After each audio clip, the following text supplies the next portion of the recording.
Greetings and salutations to our fine podcast audience. Welcome to episode 174. We made it. But barely. I botched the intro like 4 times before we actually started. So, but we're here. We did make it. And for those of you who are keeping track, 2 weeks ago, it's taken him 2 weeks, but Ed now has his contact taken care of. My eye is thankful. His eye is not red and bloodshot. So happy. For those of you who have been keeping track for the past 2, because we filmed 3 in a row, so this is the same day.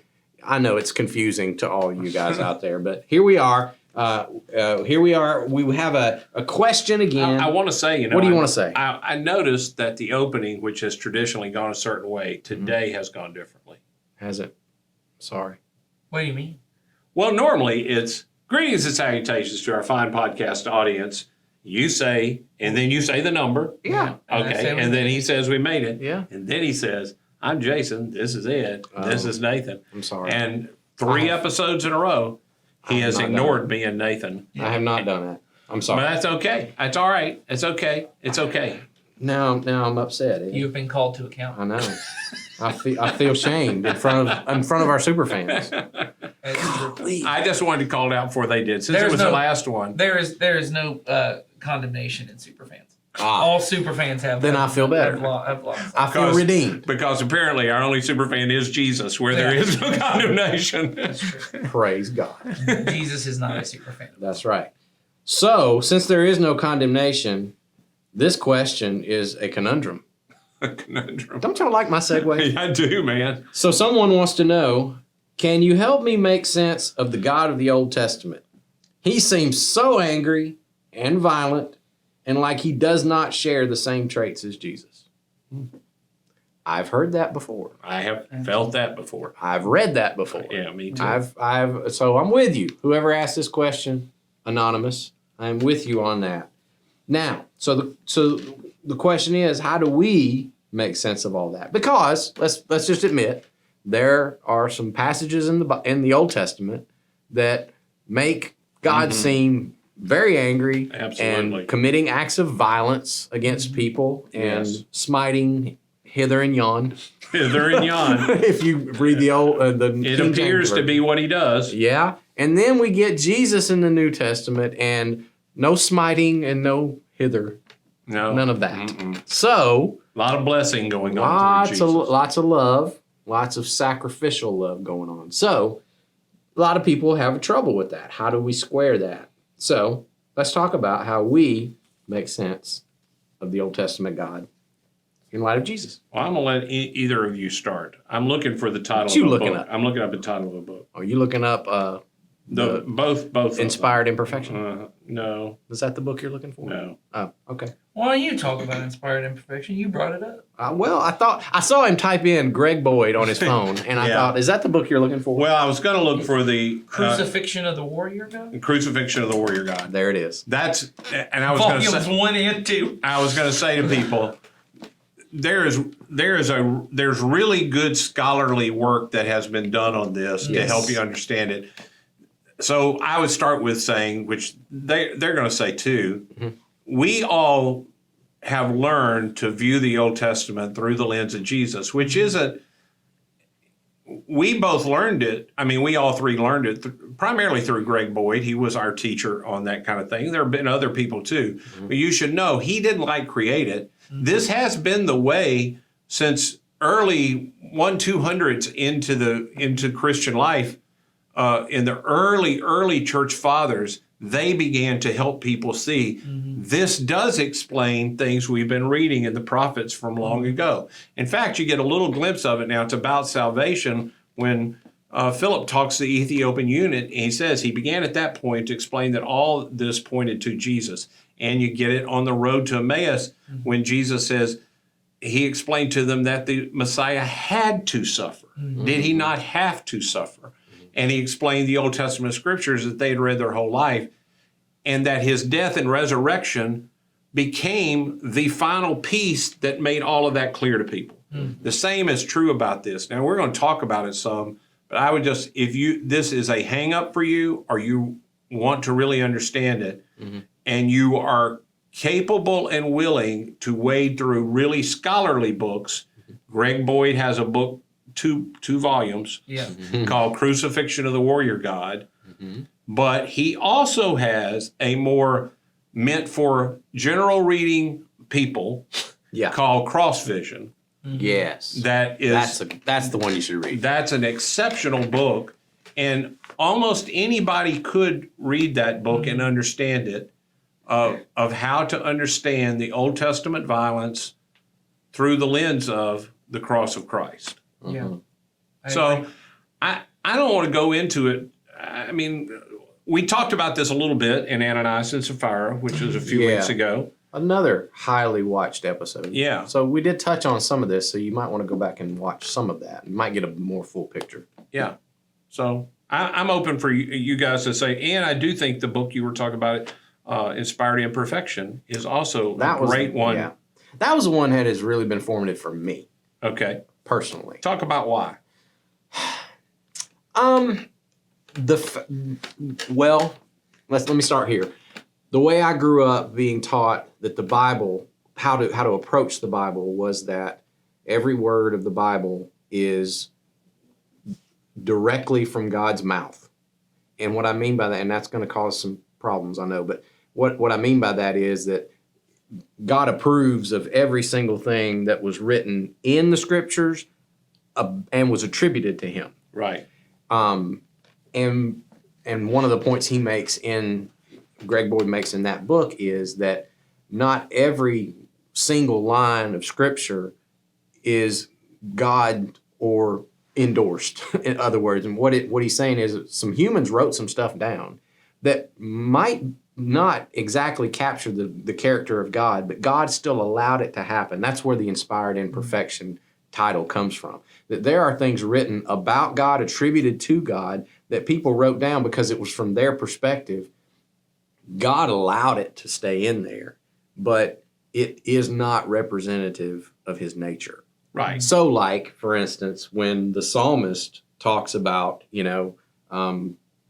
wanting God to slaughter babies, Right. Right. that was his expression of something that he would want. Of his and deep anguish. his anguish and his ups. He's angry and he's pouring all that out, and so, but God allows that to stay. And his point in the book is God has always been a suffering God, in that he has long suffered for us, even our misconceptions of him, and he allows that to happen because of his love and grace. And I don't want to get too deep into it, but for me that helped a lot. Yeah. To see that, okay, this somebody decided that this could be attributed to God, but maybe not. And then you go back to what Ed just said, interpreting everything through the lens of Jesus. Everything that I see in Scripture that does not fit into the nature of who Jesus was revealed to be tells me that maybe it's not exactly representative of who God is. Yes. Maybe this was a person's interpretation, or maybe this was their experience that they were having at the time. So I still can see God through the lens of Jesus in everything. And even the New Testament itself at points begins to point to this. I think about the book of Hebrews, which our elders was studied together, and I know some of our small groups have been doing some study in Hebrews. Hebrews begins by saying, God has spoken in various ways through various means and times, and that's not the exact quotation, but he talks about through angels, through prophets, through people, but his final, full, complete revelation of who he really is Jesus. Yep. So even in that statement, it's saying that the old things we got, they weren't perfect. They were incomplete. Yep. They weren't exactly all the things that they should be.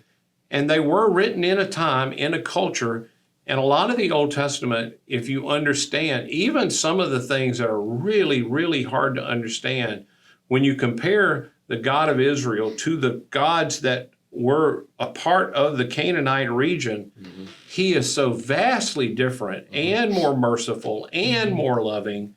Because people make the point of, this Noah flood, it just wipes out the whole planet except for 8 people. Well, all the other gods of the region, they wipe out everybody. You know, God says, the people have come to the place that they just, you know, their destruction is inevitable, and I'm just basically speed it on is the way Genesis talks about that. But he still isn't done with human beings. So he finds the best one he can, which turns out ain't that great of a person. He's just the best one he can find because he loves human beings. And even that, though it's a faulty version, you begin to see that when God reveals himself in the Old Testament, he says, I'm compassionate, I'm long-suffering, I do forgive to 1,000 generations. And, you know. Well, even what we see mostly in the Old Testament of the sacrificial system that was set up in order to, you know, the Israel's way of worshiping of God, even that itself was, like you said, it was just a shadow of something greater that was coming. Right. And it wasn't, God never intended for, this is the way I want things to work. Right. He was accommodating to a culture that had cultures all around them that saw sacrificial systems as the only way to appease their gods. And so they come in and they create their own system of this. God accommodates it for a time, but says, no, that's okay. That's all right. But let's keep moving. He keeps moving them away. He moves them away from every other Canaanite god. They're sacrificing humans. Exactly. And God says, that's not going to happen. We're not doing that. And then even plainly in the Old Testament says through one of the prophets, I don't really desire sacrifice. That's exactly right. That's not really what I'm about. That's right. And so there's a whole lot of that push-pull going on that you see in the Old Testament it is the story of a people who have been given a picture of God, and they're struggling to figure it out, and they're struggling to relate to him, and he's trying to pull them along throughout this whole historical story, and it is a growing revelation that goes all the way up to the point of Jesus. Right. That's right. That's how I see it. Yeah. I mean, I think I would agree on. I think Jesus is the primary way that we view everything in the Bible. I think it's the way we view everything in life is through Jesus, particularly through the cross. And then I think, you know, it's okay to just wrestle with the stuff in the Old Testament. I like a lot of the stuff that Greg says, a lot of stuff other people say. I think Dallas Willard has a term he uses called he doesn't talk about progressive revelation. He talks about a thing called progressive apprehension. And it's an interesting concept that I'm not sure I fully understand, but I'm trying to kind of look at what his is. I think the best example I was given to this, and it might have been Greg Boyd. I can't remember. It's one of those Anabaptist-ish people that were kind of explaining it, and the illustration they used was if I was walking down a street and it was a busy street where I couldn't cross to the other side, and I saw my wife walking across the street, and she walks up to a homeless man, and she's offering the homeless man money, and then all of a sudden she spits on him and punches him and kicks him while he's down and walks away. I couldn't deny that it was my wife over there who was doing it. And I couldn't deny that what I'd seen, there was something that happened that I could not reconcile with the person I know my wife to be. But what I wouldn't do is say, well, that's not my wife, or I'm going to divorce her and leave her because what I just saw doesn't make sense. Because I would wait till I got home and I would say, hey, I saw this thing and it didn't make sense to me based on who I know you to be. Can you help me understand? Because no matter how horrible what I saw was, I would not immediately assume that my wife was so terrible that I had all the information. And I thought that's honestly a very helpful image to me when I see things in the Old Testament that I'm not always sure how to reconcile. If I will look at it and go, I know who God is based on what I see in Jesus, right?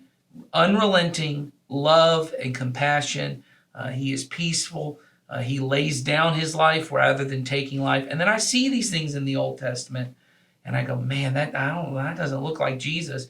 For me to look at that and then on the other side of it go, well, but I'm going to continue to set my eyes on Jesus and walk towards him. And when we're home one day, I'm going to say, hey, what was the deal with that thing? Mm-hmm. Because that doesn't seem to look like Jesus. And so we say that all the time around here. If you see something and it doesn't look like Jesus, keep your eyes focused on Jesus and keep moving. It doesn't mean you have to deny what's there. Right? Or it's okay to just say, I don't understand it. I'll pray about it. I'll ask for an answer for it. But it won't sidetrack me from what I know is true. Yeah. And also understand that the people writing the Old Testament are in a completely different That's culture and time and mindset than you are. It reminds me of one of the old, how do I say this? One of the objections that people put up is, in the Old Testament, it says that God committed genocide and completely wiped out all the Canaanites. And I know that's what the text says. It says he didn't leave any man, woman, child alive, da-da-da-da. But if you keep reading, you will find some Canaanites later on in the verses. That's right. So what does that mean? Well, we know in that culture that they like to brag about their battles in such a way that it sounded like we obliterated them. It's like you hear a basketball team say, "We crushed them. We wiped them off the court. We won by 7 points." Yeah. No, you didn't obliterate anybody. You just won. Well, a lot of times there was trash talking in antiquity. And so there may be a lot of that going on. So you have to approach the text with a lot of humility on your part of going, well, I know what that says. Well, maybe you don't know what that says. You know what they wrote. Yeah. But you need to climb inside their headspace to fully appreciate and understand. So, and I was saying that to bounce off of what Nathan is saying, if you look at it and go, I know what I see, but I also know Jesus, and I'm going to just not make a judgment yet until I know for sure, and I can investigate that a little bit more. And I think it's hard for us to get into. I think it's hard for me, even though I have studied. I love reading ancient history because I know it's why other people read science fiction. It's so otherworldly if you just put yourself in it. It's so violent, but they're still very cutting. They're not stupid. These are not stupid people. No. They have the same thoughts we have. They're exceptionally cunning, but the violence is incredible, and the way that they view things, their view of everything in the world is just so vastly different than ours. God is on a trek of taking them from the way this is just the story of the Bible, from being in a perfect environment where they are with God and they know God, man breaks that. And there's a long passage of time. We read it and it's the flip of the page, but there's this long passage of time of chaos. I mean, just darkening and people getting worse and worse and more violent, to the point that when Noah comes on the place, the violence, God says, the violence of man has reached a point that he's just had his fill of the violence of human beings, and he regrets that that's taken place.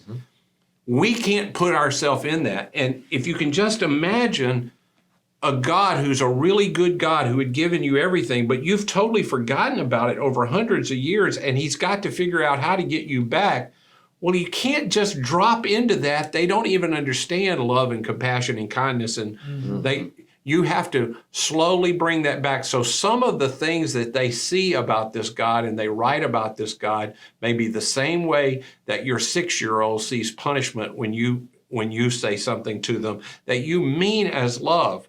And you even said it very lovingly. In their mind, it came across as, my dad wants me to completely wipe out all, True. And you never said that. It's just God bringing these people that they've gone so, and we don't appreciate how far we've come because of the resurrection. Yes. The whole planet, even the planet that doesn't believe in Jesus, how far the planet has come and the kingdom of God has broken out, and how much goodness has come even to people who have not asked for it because of what Jesus has done, and God's revelation is continuing of himself, and you can see it all around you. The darkness is a part of the story. It is.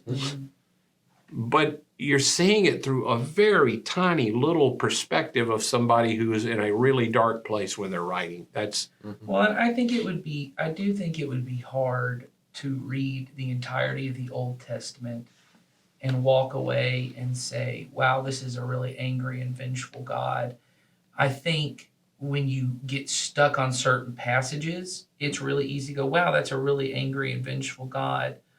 But I think when you see it, as you said, as a story, the most repeated verse in the Old Testament, and if you look at it in the New Testament as well, they kind of rephrase it a few times, is, Yahweh the Lord, I'm full of abounding love and compassion. I'm slow to anger.